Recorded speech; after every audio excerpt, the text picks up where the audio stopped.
কক্সবাজারের টেকনাফের জাদিমুড়া এলাকায় পাহাড়ি এলাকা থেকে ১৯ বনকর্মীকে অপহরণের ঘটনা ঘটেছে। আজ সোমবার সকালে টেকনাফ জাদিমুড়ার পশ্চিমে অপহরণের ঘটনা ঘটে।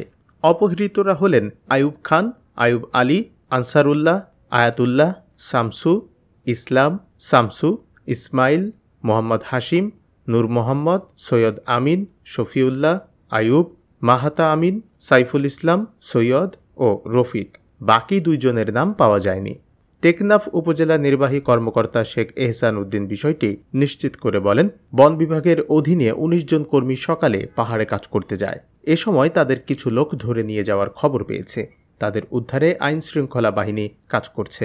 টেকনাফ মডেল থানার ভারপ্রাপ্ত কর্মকর্তা ওসি গিয়াসউদ্দিন বলেন, অপহরণের শিকার বন বিভাগের ১৯ জন শ্রমিককে উদ্ধারের চেষ্টা চলছে। ঘটনাস্থলে পুলিশ ও অন্যান্য আইন শৃঙ্খলা বাহিনী আছে।